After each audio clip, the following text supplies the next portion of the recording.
So I was completely surprised when I started to prepare for this because I had no idea how big Ancestry.com was. When I was thinking about, it's 20 billion historical records, is that right? There are 10 billion people in the world. You've got 100 million family histories. You've got 11 billion connections in that. And what really surprised me was that you are the largest repository of consumer DNA in the world, right? 15 million different data sets, right? I mean, I don't think a lot of people realize that. How many people, just a show of hands, how many people thought that Ancestry was twice the size of 23andMe? All right, so we got 2 people thought, 3 people thought that. Anyway, I was surprised. But yet, this is something that you still have not gone into the health space, which a lot of people, that's where most of the crowd is. What was your thinking there? So, as a company who's been around for 30 years, we've always been focused on a one-to-one journey and relationship with that consumer. And that subscription business model has enabled us to offer so many transformational experiences to our customers. And we're very much focused on innovating with purpose. And I look at consumer genomics as a little bit like we were with mobile check-in apps at the beginning of the smartphone revolution. Right? We have some interesting reports, but we don't yet in a position to go from insights to actual action. And so that's what our company's always been about. It's about helping consumers enrich their lives with action. And so we are actually partnering heavily to come up with new and innovative solutions in the consumer genomics space, but we really want to do it right. We want to get to better health outcomes. That's ultimately the holy grail for consumers. And, in terms of those early days of the phone, the smartphone, when location apps were, this was a big thing, and everyone thought, okay, check-in apps like Foursquare were going to be big, but it turned out the killer app was Uber, right? I mean, using that GPS locating. Othman, how do you see this as, in your space in particular? Are we at the killer app now? Yeah, it's a great question. I mean, it's something that I've been spending a lot of time thinking about because we've been, really we started off, with this primitive, like this building block, which is the ability to get a lot of insight into our DNA and understand it to further how we manage our health. But what ends up happening oftentimes in the first cycle of use of a technology is that we all get really excited about that first layer. And we tend to think of that technology as the product.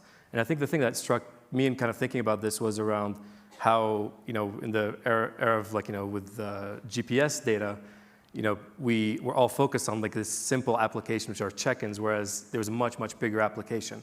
And with genomics, I think it's going to be exactly the same thing. Itself is a piece of technology that enables us to do something amazing, which is, now we can see further down the road. Like most of healthcare today is spent on treating disease, right? Like we wait for people to get cancer to treat them. We wait for people to have heart attacks, and then we try to understand what's going on. People get medications that are not right for them, and they either don't respond or oftentimes have massive adverse reactions. We have that information now, and the question is, how do you build healthcare infrastructure that can see further down the road? And I think that's a fundamentally enabling technology, but I think when we're going to look back at it, we're not going to think about it as a genetics application. We're going to think of that as healthcare.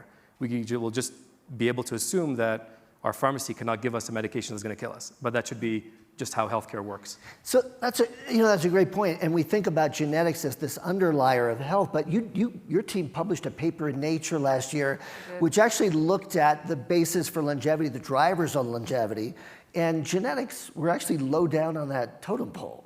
Yeah, I mean, I think that's what's exciting for all of us as consumers, is that your genes are not your destiny.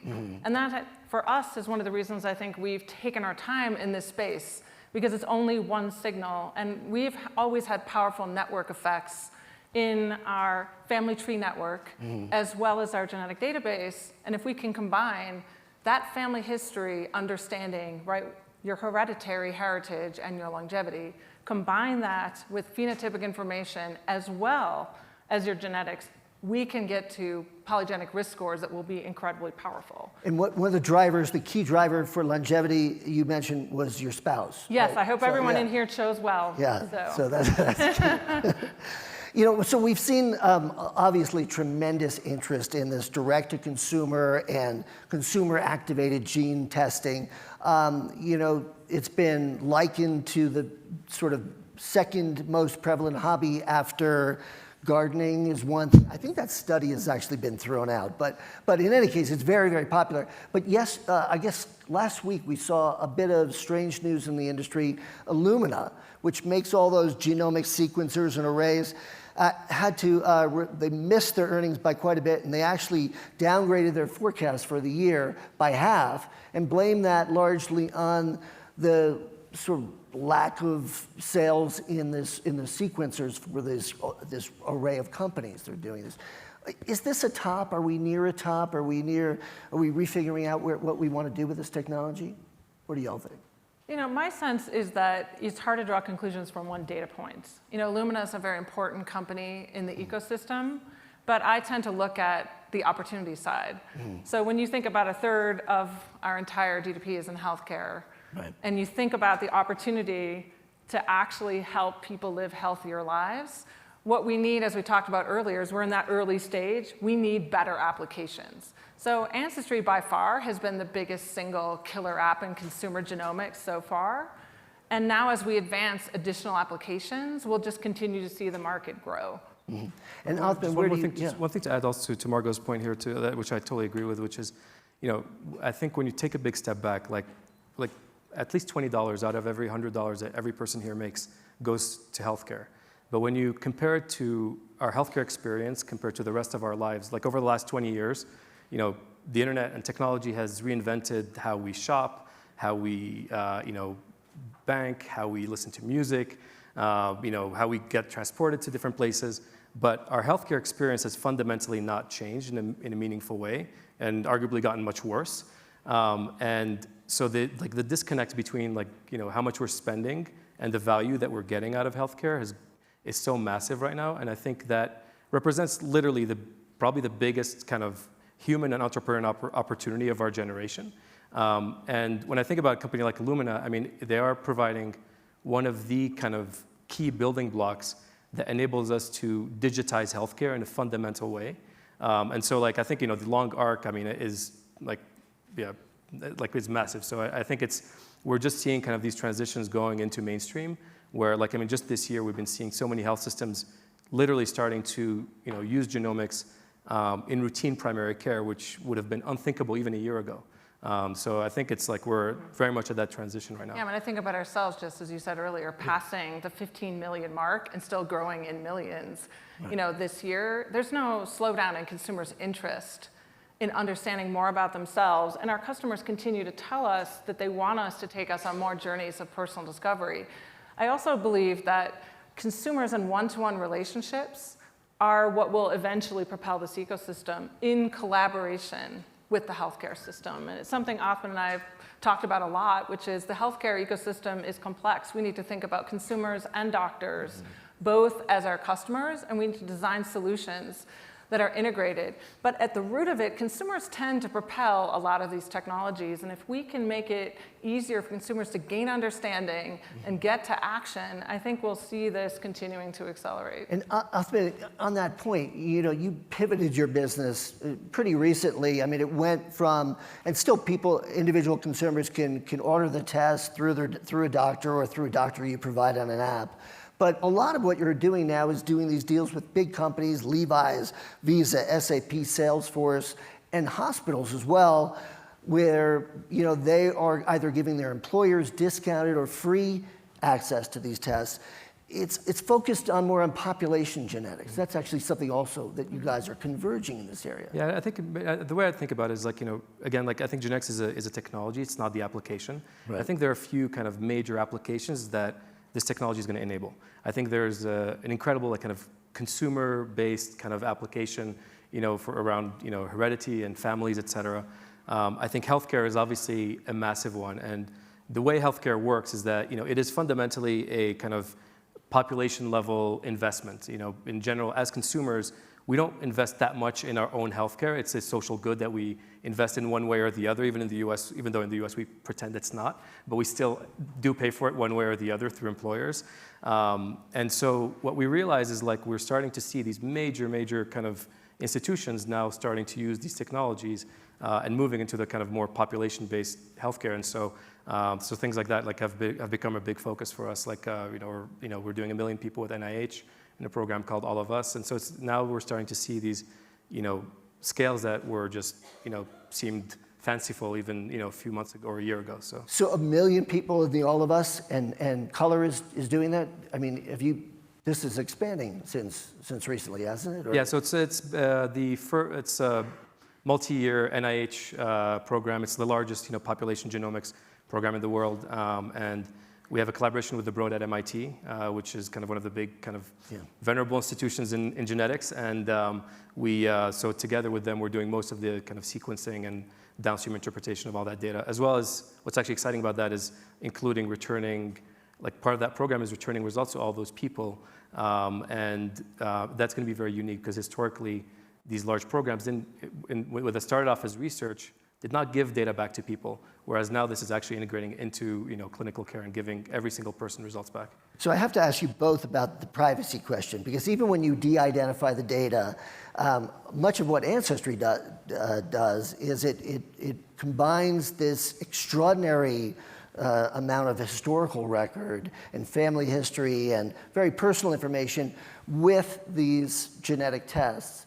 I imagine you must get the privacy question all the time, concern about what's happening with my data, how do I control it, how do I make sure that someone isn't biased towards me in employment or insurance? Absolutely. I mean, privacy is at the root of what's made our company successful for 30 years. It's all about that individual relationship. They entrust us with their most personal information, their family story, and their DNA, and it's their data. They own it, they control it.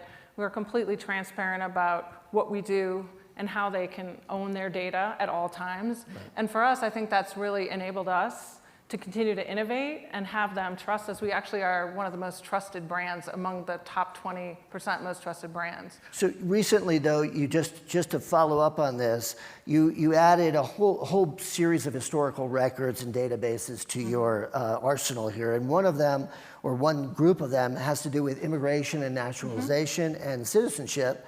The President of the United States last week talked about getting basically an executive order asking his agencies to report on citizenship. Would you ever be in a position where Ancestry was called upon to provide data to the government? Absolutely not, unless we were compelled by a court order. So that's an individual's data. Right. And those records that you're talking about would exist right in the public domain already. Right. We've taken the care to digitize them and make them accessible as someone explores their family story. It's a very emotional moment for people as you think about the heritage of our country, to be able to understand the moment their family crossed over at Ellis Island, like that palpable story of that person and who came with them and the neighbors that they settled with and the places that they lived. And for us, like the insights are always between the records. It's connecting not just that single record, but it's that collective understanding of someone's family that creates that powerful connection. So in a minute, I want to go to the questions, but Othman, I want to ask you the same question, maybe not about the genealogy or immigration status, but really about the special care which you're given to hold people's genetic data, and how do you make sure that that's protected, since HIPAA, the privacy rule, the federal privacy rule, does not apply to genetic testing companies? So actually, we are a HIPAA-covered entity. So one thing that makes Color quite different is that we are a healthcare company. Okay. So we actually we are a HIPAA-covered entity, which so we actually do comply with all the regulation that would follow with any kind of healthcare provider, et cetera. So as a company that has been kind of at the root of how we've chosen to operate from the very beginning. But I think the kind of taking a big step back, I think one of the things that's also happening is, we're seeing kind of, it's just, you see these stories like every week now, it's really at the top of the agenda.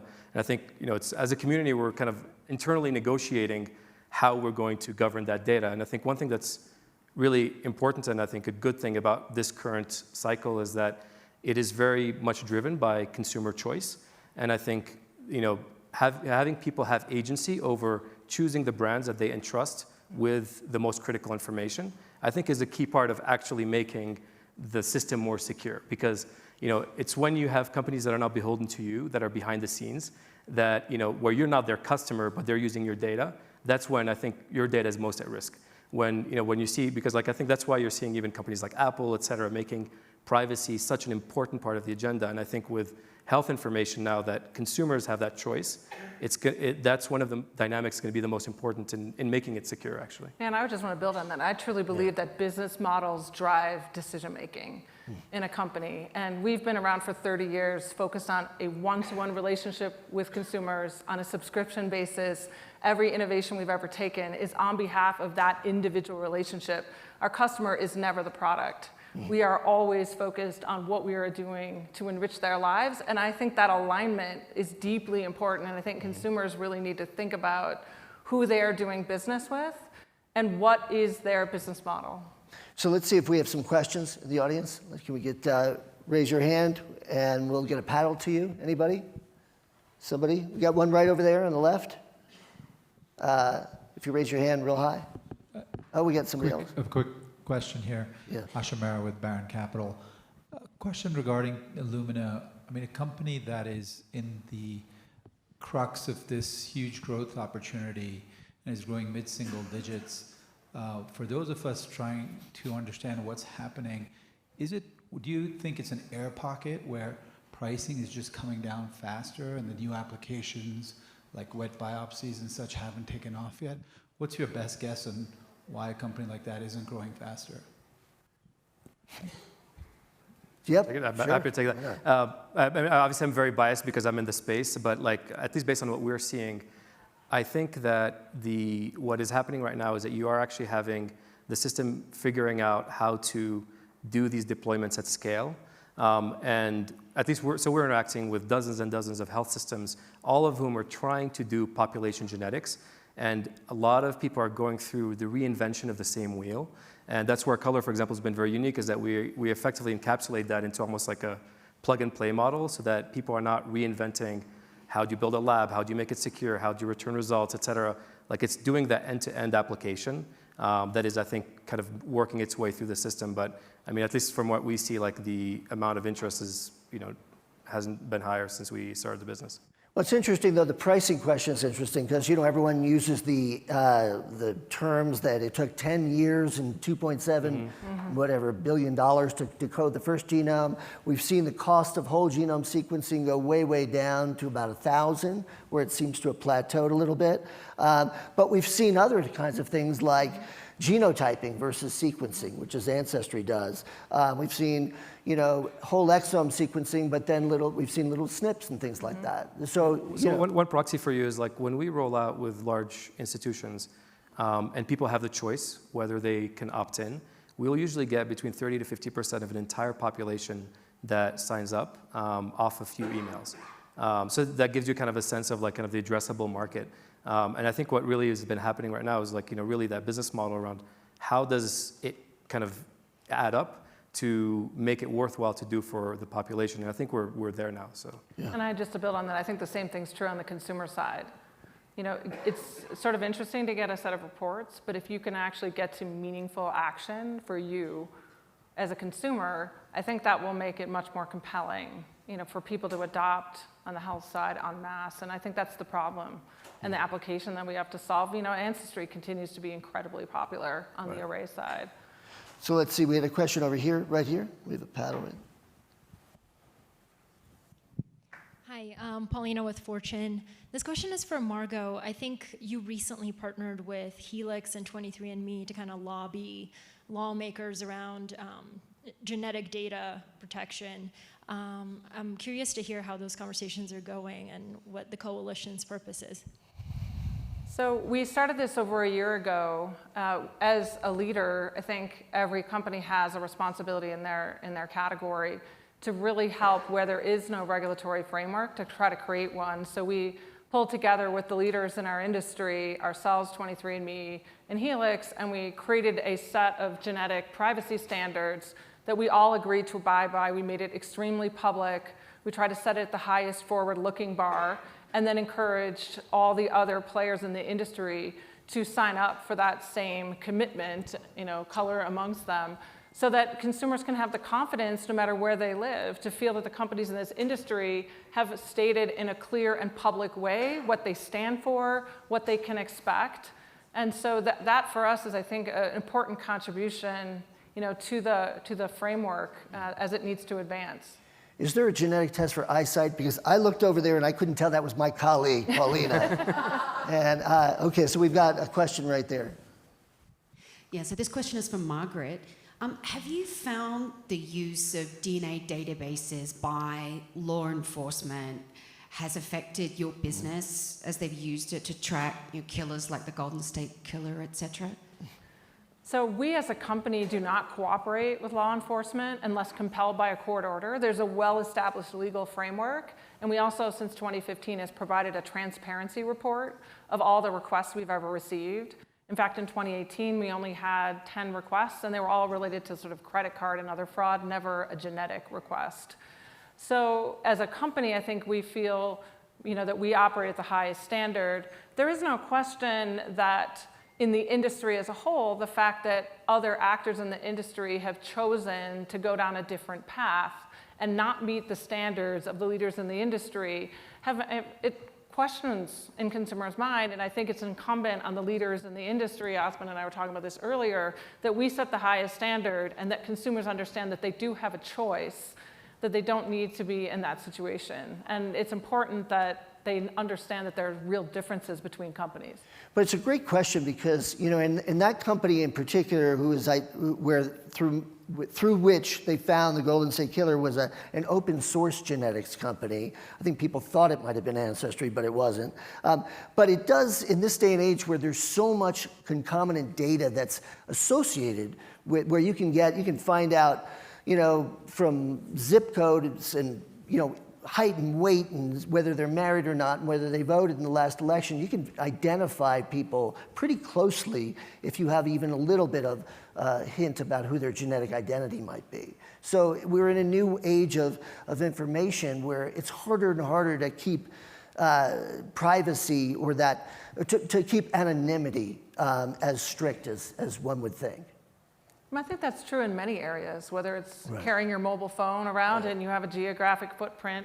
One of the challenges with every technology innovation is it creates a new set of issues that we all need to think about. And I think we always have to compare the value of the technology and then be sure as leaders that we take responsibility for thinking and anticipating those issues and stepping up to the plate and setting really high standards for the way in which we do business. And I think that's a really responsible, it's a responsibility that's incumbent on every leader in any technology space to really think about those secondary issues. In fact, we had a really big challenge that happened, shortly after I became the CEO of Ancestry. We were called upon to reconnect families and children at the border and to give away free DNA tests. Well, you can imagine for a company that's always been about connecting families, that was a very compelling opportunity for us to do something really socially meaningful. At the same time, when we looked at our privacy standards, we said, there is absolutely no way we could do that without a lot of clarifications that they were not willing to give us. Number one, would we have consents? Not under duress from all those parents to take the DNA samples of their kids? Would there be true chain of custody of those samples so we could be absolutely sure that that sample came from that person? Would we do the matching and provide private results, or would that information go into a database that could potentially be used in ways in which those consumers wouldn't have expected? And so we absolutely, we're actually one of the players that said we absolutely can't do that for privacy reasons. And so I think as leaders, we're constantly challenged with these gray zones. And I think the decision in these important and sensitive areas has to be conservative and always focus on the consumer. Othman, do you want to handle the de-identification question? I think fundamentally, at the end of the day, coming back a little bit to the point Margo raised, which was that I think the kind of separating yourself from your data is increasingly difficult. But what's important is understanding the incentive structure behind organizations that you choose to use as a consumer, right? And so understanding whether a company is fundamentally in the business of reselling your data or is fundamentally in the business of healthcare or in the business of serving you and your family. And I think that's the important, and that's why I think the consumerization of all this is so important. Yeah. Because that's what brings the transparency in my mind. Margo, we have just a minute left, but during this immigration debate, particularly in the case of Brexit, your team went and did ancestry studies in those towns, and what did they find? So we actually, it is an amazing story. I mean, one of the reasons I love this company is I feel like we're at a moment in the world where we spend all of our time talking about what divides us versus actually what connects us. And there's only 3% of our DNA that's actually different. But we have a very large global business, including the UK. And so we did enjoy, at the moment of the Brexit vote, to remind all those people that had taken DNA tests that they were more European than they were British. And so maybe we should all think about, what we're actually focused on and what matters. That's a lovely way to end this conversation. I want to thank Margo and Othman. We are more connected than we realize, and the data proves it.